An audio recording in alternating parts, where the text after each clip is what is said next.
The title of this short delivery is a well-known expression. It's the economy stupid. Addressing the importance of the economy to individuals, to families, and to their community. The economy is important to the dynamic of a country. It's a primary driver for individual health and well-being, and indeed the collective health of the nation. We must all know that a healthy economy is an important constituent of both the individual's but also the nation's lifeblood. So let's consider some aspects of the problem. The UK economy has been struggling, possibly since the end of the First World War. Some of the theorists indeed would suggest even before then. The lack of a collective vision was evident then and remains evident now. With an ongoing conflict, or we might say dislocation, between capital accumulation and effective capital investment. Thus reflective of damaging competition for essential resources and competition between what might present as market interests and the integral interests of individuals, the community and society. The system rather worships at the altar of material success and thereby helps to breed corruption. Such a system saps commitment, pride, and undermines individual intrinsic desire to deliver what might be seen as quality. Individuals and communities internalize problems that are actually generated by the economic system. These are systemic issues rather than personal limitations. Limitations that they shouldn't blame themselves for. Veblen suggests the utter waste generated by a system that encourages the leisure class and over-conspicuous leisure and wasteful consumption. Such a system presents a model of success translated through wealth accumulation, with surplus generated from the productive capacity of people being controlled, and indeed often wasted, by a small minority. Thus reflecting degrees of private affluence and public squalor. Working people's input and contribution to society, rather than acknowledged within the dignity of labour, is often measured as a marginal utility and significantly undervalued. An economy that some might suggest underperforms, possibly at between 15 to 20%, and that underperformance having a significantly more destructive impact across the less benefited social classes in society. Effectively, the poorer are more marginalized and damaged by that underperformance. There is a significant lack of investment finance, matched by governmental churn, instability, and lack of focus on long-term stable planning. There is significant lack of skills training and consistent planning. Additionally, significant limitations within well-funded, focused, foundational and vocational education. G.K. Newman's novel, represented in recent radio drama as The Corrupted, vividly presents the impact of a corrupted system of economic generation and wealth accumulation. An economic system that reflects degrees of social narcissism, creating significant division and social dissonance. So let's consider some of the economic absurdities. The UK perhaps represents the sixth or possibly the seventh largest economy in the world. It is well served by fresh water, with still significant reserves of oil and gas, both offshore and onshore, together with substantial resources in the power of wind and wave. The UK has potential for high standards of agricultural sufficiency to maintain or significantly contribute to the dietary and nutritional needs for much of the population, although large areas of land remain underdeveloped. The UK is blessed with a population that has significant entrepreneurial and inventive potential. However, this potential is somewhat dissipated by the structure and focus of corporate capitalism.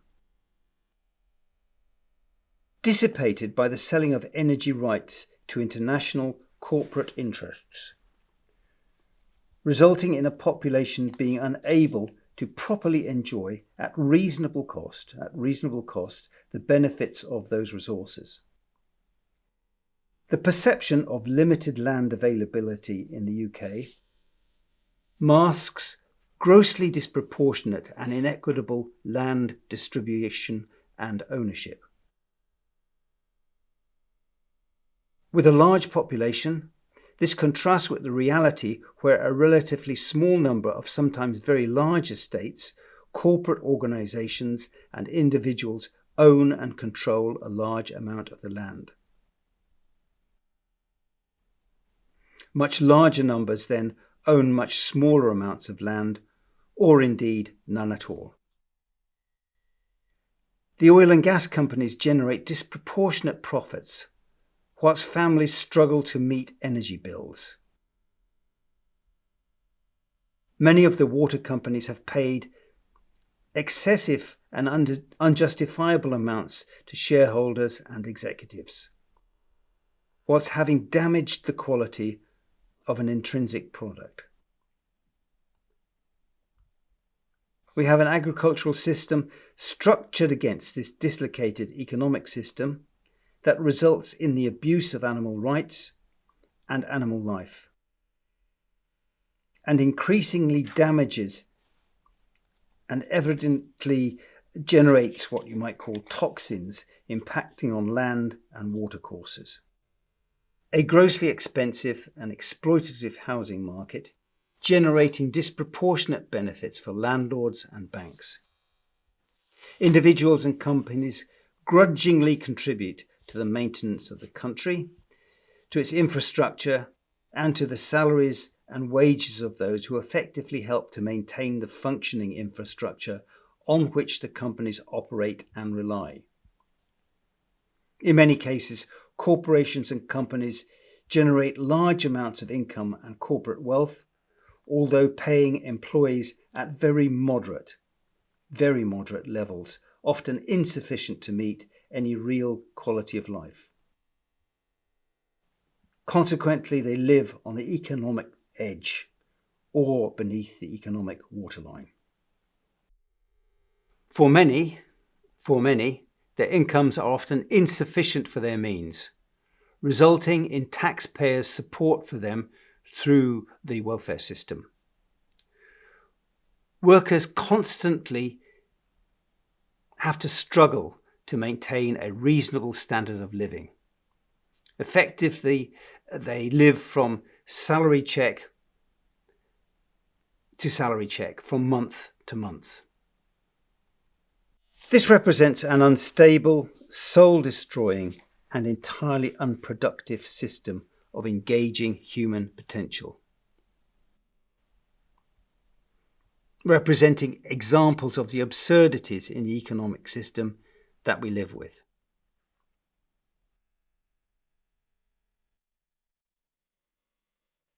The UK remains heavily indebted.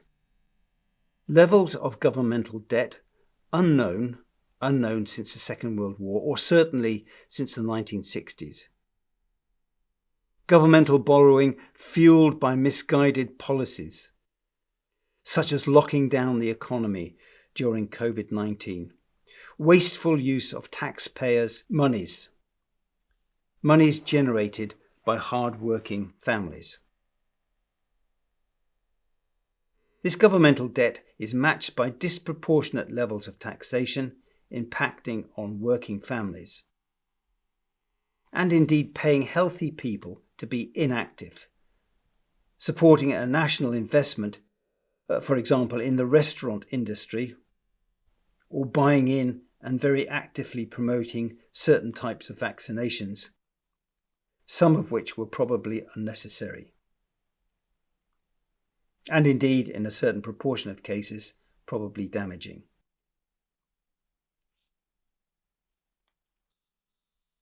Then effectively blaming the population for the level of indebtedness.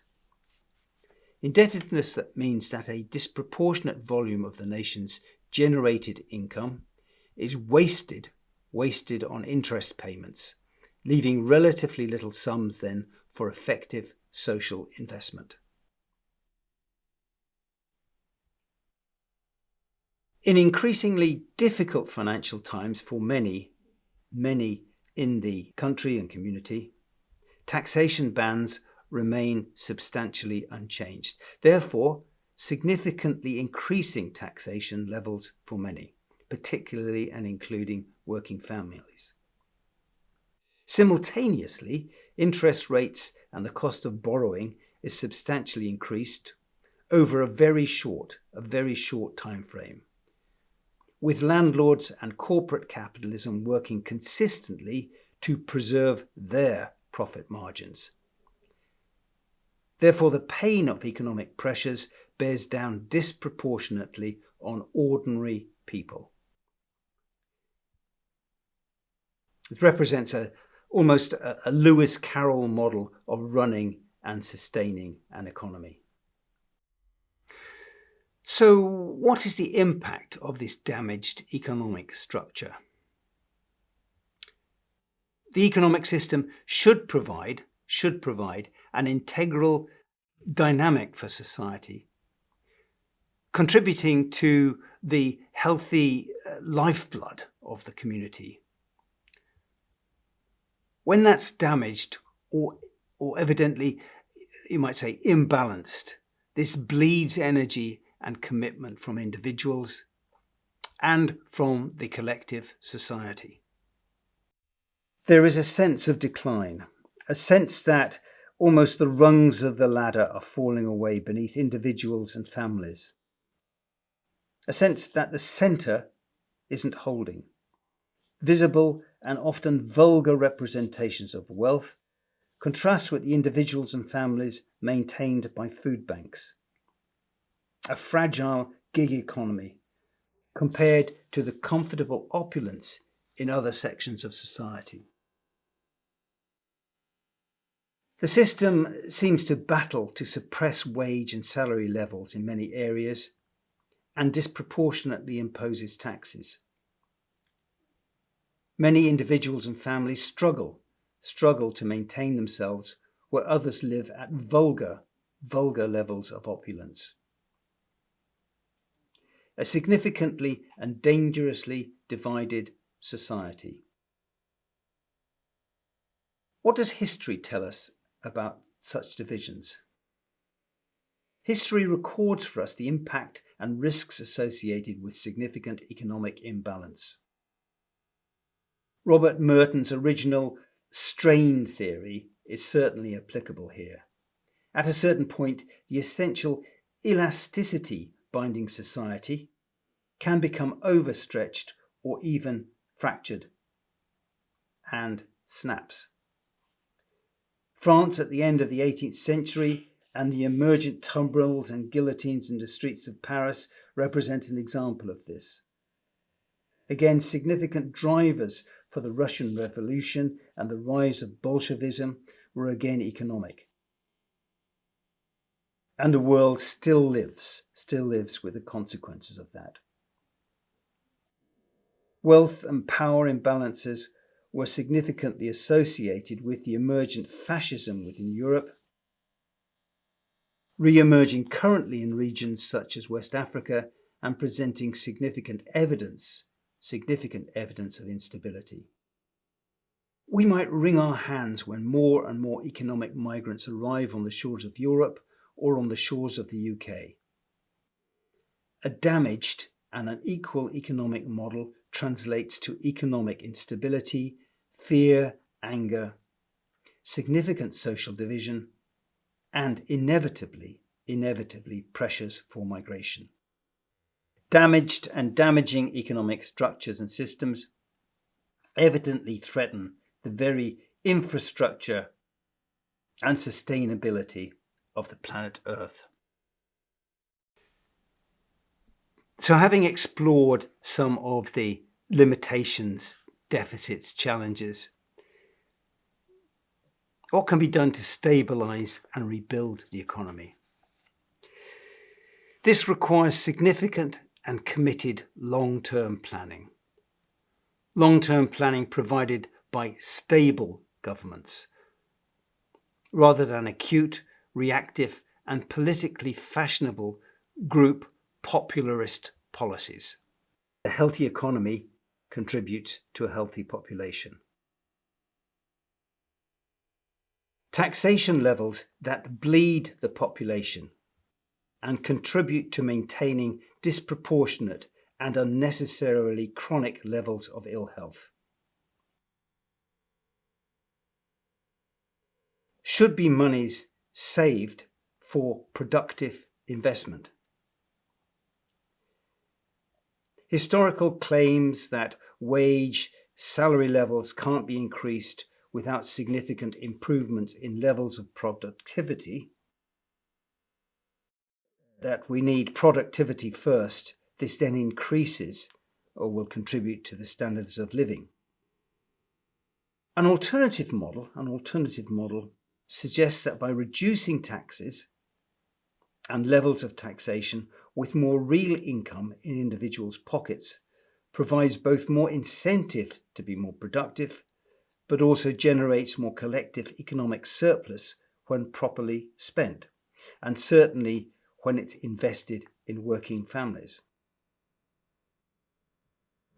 With companies and commercial interests enjoying more profitability, the taxation system should ensure that this is not additional profit wasted on more offshore hollow investment, luxury cruises, or yet another wing to the country house.